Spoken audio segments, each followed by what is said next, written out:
estão lá no Pátio Shopping, você vai poder conferir essa feira do Sinduscom Alagoas. Agora o assunto aqui no nosso estúdio é o Dia Mundial do AVC, que é celebrado hoje, dia 29 de outubro. O acidente vascular cerebral, o AVC, ele acontece quando vasos que levam sangue ao cérebro entopem ou se rompem, provocando a paralisia da área cerebral que ficou sem a circulação sanguínea. Bem, quem vai explicar muito melhor para a gente agora aqui no estúdio é a neurologista Letícia Januzzi. Obrigada. Não sou muito dessa parte técnica, não. Vou deixar com você. Letícia, bom dia. Obrigada pela sua participação aqui junto com a gente. Vamos lá, você para explicar melhor, né? O que é o AVC? Exatamente isso? Uma veia que entupiu, que se rompeu? Exato, Mara. Primeiramente, muito obrigada. Tá mais uma vez aqui falando com vocês desse assunto tão importante e comemorando o Dia Mundial de Combate ao AVC. Então, o AVC é essa doença que a gente chama acidente vascular cerebral. O que significa? É quando um vasinho de dentro do cérebro, ele entope ou ele se rompe. Então, na verdade, é uma artéria, né? São aqueles vasos que levam ali o sangue, né? Do coração para o restante do corpo. Nesse caso, o órgão principal é o cérebro. O AVC isquêmico acontece quando um vasinho desse ele entope, ou seja, ele obstrui por algum motivo, um coágulo, uma placa de gordura. Já o AVC hemorrágico acontece por uma ruptura. Esse vaso se rompe e o sangue extravasa para o cérebro. Como você falou, a depender da área do cérebro que é atingida, o paciente vai ter sintomas muito diferentes. Sim. Né? Os sintomas podem ser diversos.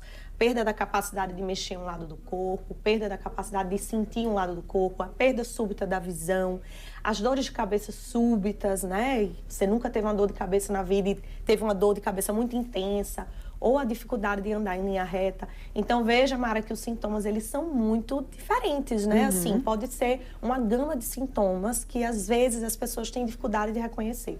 E, Letícia, a diferença, né, entre o hemorrágico e o isquêmico é apenas essa questão do entupir ou da veia romper ou não? Existem também outras diferenças, como, por exemplo, nos sintomas, não sei se chegar a ter também, né, sequelas?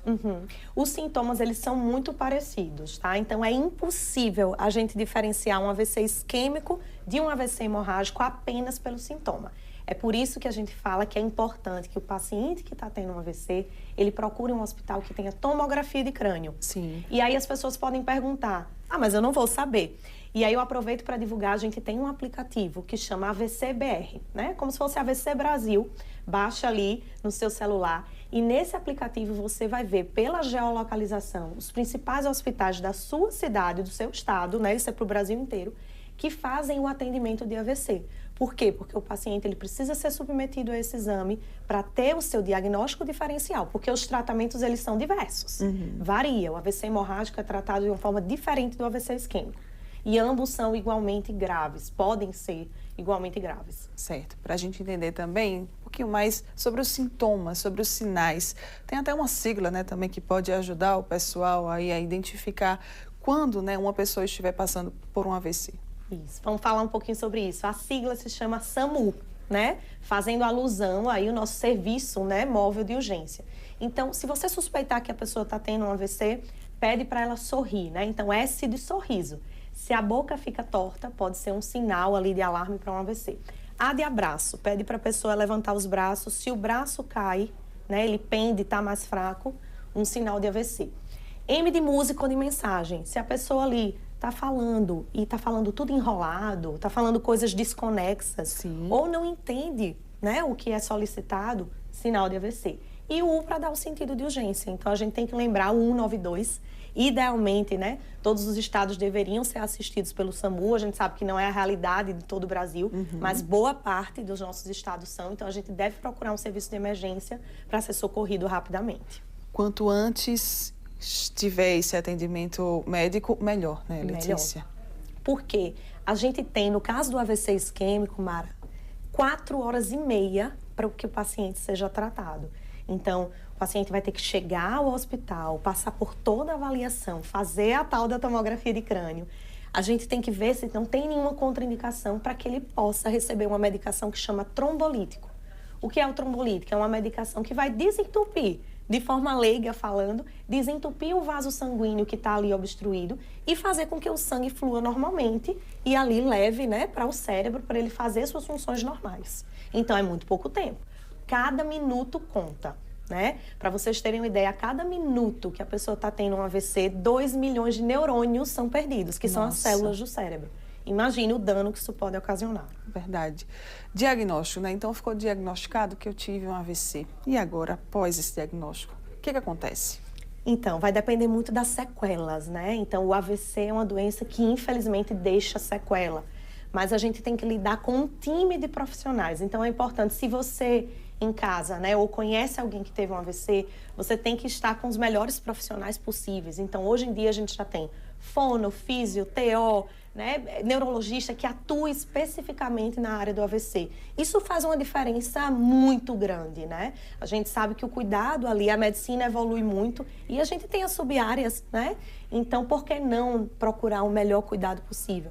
Com certeza o paciente que teve um AVC vai precisar de reabilitação, né, Mara? Sim. Então, vai precisar ali fazer fisioterapia para fortalecer um lado do corpo, atuar no que a gente chama de neuroplasticidade. O que é isso, gente? É a capacidade do seu cérebro se regenerar, né? Fazer ali funções. Se aquela áreazinha morreu, outra área saudável do cérebro, Mara, começa a atuar ali para que as funções sejam, né, regeneradas. E isso é muito importante. Isso é papel da reabilitação. Fatores de risco. O que é que pode causar um AVC? 90% dos AVCs são causados por fatores de risco que a gente pode dominar. Então, isso já é algo bom. Já é algo bom. A notícia boa, né, uma notícia Mara? boa, com certeza. Então, assim, o principal fator de risco para um AVC, gente, é a pressão alta, a hipertensão arterial. Então, todo mundo deveria aferir a pressão ali, né? Numa consulta médica de rotina, nas farmácias, gente, ter o aparelhinho em casa e verificar se não é hipertenso. Porque esse é o principal fator de risco modificável, ou seja, a gente pode tratar, a gente pode reduzir o consumo de sal, né? Somos uma população que temos o hábito de colocar salzinho ali, sal em tudo, né? E a gente já consome muito sal industrializado mesmo, nos pacotinhos, nas latinhas, no fast food, então a gente precisa cuidar disso. Outros fatores de risco, diabetes, o colesterol elevado, obesidade, o sedentarismo e também algumas coisas que a gente não modifica, né? Como as doenças genéticas. A gente tem uma parte da população, principalmente pacientes jovens, Mara, que possuem doenças que, infelizmente, são doenças que vão aumentar o risco de AVC, Sim. né? Então, a gente precisa fazer as consultas médicas, os check-ups que a gente fala, para poder identificar o seu risco de AVC. Ter uma vida saudável ajuda a prevenir? Com certeza. Eu acho que é a chave. A gente fala assim, acidente, né? Como se fosse uma coisa imprevisível, mas na verdade ele é até previsível, né? Então, se a gente for ver, se 90% deles a gente pode evitar, então, hábito de vida saudável, atividade física, parar de fumar, é algo que a gente tem batido muito nessa tecla, porque o número de AVC em jovens vem aumentando e a gente tem aí a questão do cigarro eletrônico. Nossa, muitos, né, jovens usando. Muitos jovens usando, e isso, assim, faz um dano muito grande ao organismo. E aí a gente cultivar, né, esse estilo de vida mais saudável, que não é fácil, mas que a gente precisa construindo, né, por etapas, pequenos passos, uma vida mais saudável. Com certeza vai prevenir o AVC.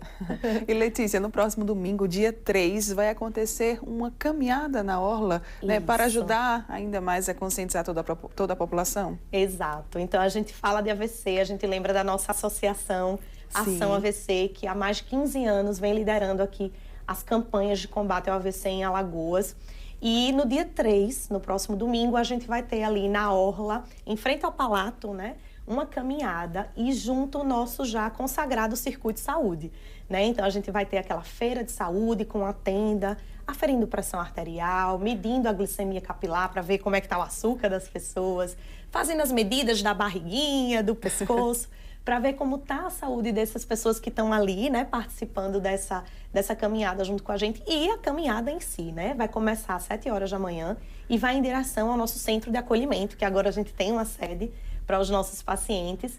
E é isso, eu convido vocês a estarem conosco no dia 3 de novembro, né, no próximo domingo, para se juntar a essa causa aí tão importante. aproveitando que você falou, né, sobre a associação, vamos falar também um pouco, né, sobre a atuação, como é, né, que funciona a associação há 15 anos, que tem ajudado, gente, tem feito um trabalho maravilhoso com muitas famílias que infelizmente já vieram a passar, né, pelo AVC. Sim, a associação Ação AVC, ela foi fundada pela Solange Silos, né, motivada aí por uma causa pessoal, né, o filho dela teve um AVC muito jovem. E essa associação, ela, como eu disse, ela vem encabeçando as campanhas, mas não são só as campanhas de AVC. Né? A associação ela faz um trabalho muito bonito de acolhimento desses pacientes, familiares e cuidadores. A gente tem grupos de apoio, que foi uma coisa que começou assim online na pandemia, né? A gente já fez dentro do hospital.